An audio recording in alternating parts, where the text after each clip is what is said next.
The moment the Queen's mandibles clicked 3 times in a row, I knew we were about to die. I was standing at the back of the delegation hall, wedged between 2 nervous diplomats, watching a wall of insectoid guards shift their weight in perfect unison.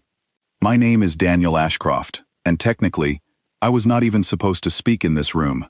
I was the junior linguist, the note-taker, the man nobody looks at until something goes wrong. Something had just gone wrong. Our translation unit, a smooth black device called Vessel, had frozen mid-sentence. Its calm, synthetic voice had been carrying our ambassador's greeting to the Scalvoran Queen, and now it simply stopped, caught on a phrase it could not process. On the throne of grown coral and bone, the Queen tilted her head. Behind her, 40 members of her court went rigid, and their mandibles began to click together in a slow, deliberate rhythm. I felt my stomach drop, because I recognized that sound. I had spent 6 months buried in a dusty archive on a research station, translating pre-unification Scalvoran texts that everyone else considered a waste of time. Dead language, they told me. Ceremonial nonsense nobody uses anymore. I had read it anyway, because I liked puzzles nobody else wanted to solve. That clicking rhythm was not confusion. It was the old court, preparing to name us hostile. Our ambassador, a tall woman named Elena Whitfield, tried to smooth things over. She smiled and repeated a friendly phrase about peace and trade, her voice a little too fast, a little too bright. Vessel translated it dutifully. The clicking only grew louder. I stepped forward. I felt every eye in the room shift toward me, human and Scalvoran alike. Protocol said I was never, under any circumstance, to speak directly to a Scalvoran monarch. Only the ambassador could address the Queen. Only Vessel could translate. I was breaking 2 rules at once, and I had maybe 3 seconds before someone physically pulled me back. I spoke anyway, in the old tongue, the language buried in forgotten texts that I had read alone at night, because nobody else cared to. My accent was rough, my grammar was probably clumsy, but I chose my words with care, using the formal verb case reserved for addressing a monarch as an equal in negotiation, not as a subject bowing before her. It was the only version of respect I knew how to offer in a language that was not mine. The clicking stopped. Silence dropped over the entire hall so suddenly, it felt like the air itself had been switched off. 40 court members froze mid-motion. The Queen, who had not moved from her throne in the 2 hours since we arrived, leaned forward. Elena grabbed my arm, her fingers digging in hard enough to bruise. Her voice was a furious whisper. "What did you just say to her?" I did not answer, because I was not entirely sure myself. I had translated the meaning correctly, but meaning and impact are not the same thing. I had learned that lesson the hard way, staring at Scalvoran texts that made no sense, until I understood their culture was built on layers of address, distance, and kinship that no outsider had touched in centuries. The Queen rose from her throne. I heard someone behind me gasp. Even Elena's grip loosened in shock. In 400 years of contact with other species, according to the historical briefing we had all memorized before this mission, no Scalvoran monarch had ever stood during a first meeting. Standing was not simply a gesture of surprise, it was an acknowledgement. A response reserved for something the court considered worthy of full attention. The Queen spoke. Her voice was layered, 2 tones overlapping, one low and rumbling, one high and precise, like 2 singers performing different melodies that somehow matched. Vessel attempted to translate and immediately failed again, its interface flashing an error I had never seen before.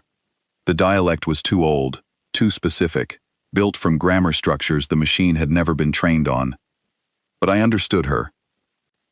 Every word landed in my mind like a puzzle piece sliding into place after months of frustrated study. She was not offering the trade agreement our delegation had spent a year preparing documents for.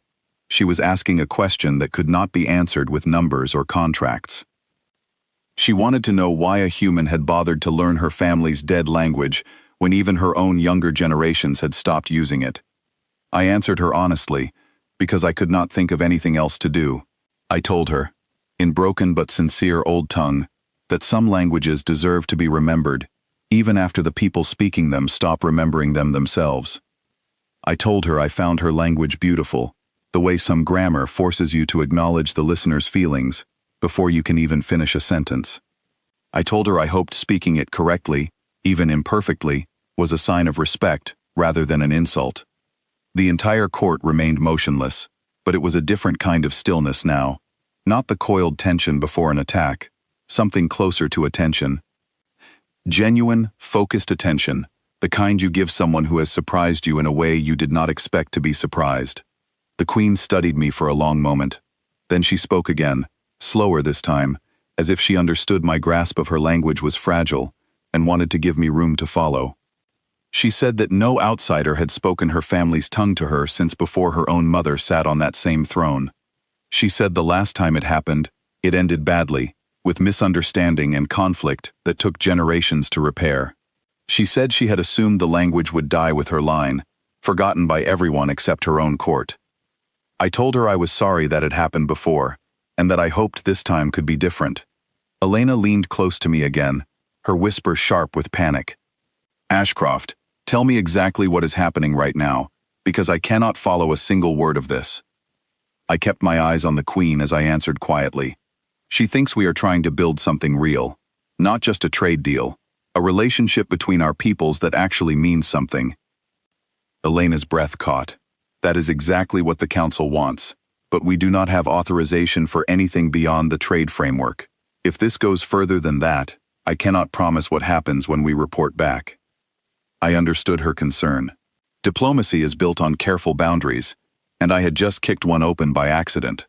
But watching the Queen's posture, the way her whole body had shifted from guarded stillness to something that almost resembled hope, I knew stepping back now would cause far more damage than moving forward carefully. I turned back to the Queen and chose my next words slowly, testing each syllable in my mind before speaking it aloud. I told her that my delegation had come prepared to discuss trade, but that I personally hoped we could build something that lasted longer than a single agreement. I told her I could not promise what my leaders would decide, but I could promise to translate her words honestly, without softening them or twisting them to make anyone more comfortable. The Queen's clicking returned, but it was different now. Softer, rhythmic, almost musical. I recognized it from the older texts as an expression of something close to approval, or perhaps quiet amusement at how earnestly I was trying. She addressed the court, and this time, even without full translation, I understood the shift in her tone. She was explaining something to them, gesturing toward me, with one of her 4 upper limbs. Several court members shifted their posture, mandibles opening slightly, a gesture that in the old texts represented curiosity rather than aggression. Vessel finally recovered, its interface flickering back to life, though the machine still struggled to keep pace with the layered dialect. I found myself continuing to translate directly, feeding pieces of meaning to Elena as quickly as I could form them, watching her expression shift from panic to careful calculation to something like cautious relief. The negotiation that followed bore almost no resemblance to the trade framework we had spent a year preparing. The Queen was not interested in cargo manifests or resource allocations. She wanted to know how humans raised their young, what stories we told before sleep, whether we still remembered the names of ancestors who died centuries ago. Strange questions for a diplomatic meeting, until I understood what she was actually testing. She was deciding whether humanity had the kind of memory her people valued, whether we were a species capable of carrying something forward instead of discarding it the moment it became inconvenient. I answered as honestly as I could, drawing on stories my own grandmother used to tell me, half-remembered fragments about relatives who crossed oceans generations ago, searching for something better. The Queen listened without interrupting, her attention entirely fixed on me, in a way that made the rest of the hall seem to disappear. When I finished, she was quiet for a long moment. Then she said something that Vessel, working properly again, translated cleanly for the first time since the meeting began. She said that a species who remembers its dead the way we remembered ours could be trusted to remember a promise. The trade agreement, when it finally came together hours later, looked nothing like the document Elena had originally drafted. It was shorter, simpler, built around commitments rather than numbers, but it carried something the original draft never had, a clause the Queen insisted on personally, written first in her own hand in the old tongue, before being translated into our language. It named our two peoples kin in negotiation, a formal status apparently unheard of in 4 centuries of Scalvoran diplomacy. Walking out of that hall afterward, my legs finally allowed to shake now that nobody important was watching, Elena caught up beside me. She did not look angry anymore. She looked exhausted and something close to amazed. She asked me quietly how I knew that dead language would matter enough to risk everything by speaking it out of turn. I told her the truth. I did not know. I had simply refused to stand silently while a room full of powerful strangers decided our fate using words none of us understood. I had spent months studying something everyone else considered useless, and when it mattered, it was the only thing that saved us. She was quiet for a while after that.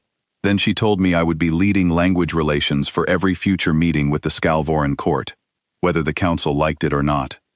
I did not feel like a hero walking back to our ship that night. I felt like someone who had simply refused to stay quiet when silence would have cost everyone everything. But somewhere behind us, in a hall built from coral and bone, an ancient court had gone silent for the first time in centuries, not from fear, but from the simple shock of being understood. And I understood, standing there under an alien sky, that I could never again pretend to be background furniture. I was the bridge now, whether I wanted to be or not, and an entire species was waiting to see whether I would hold.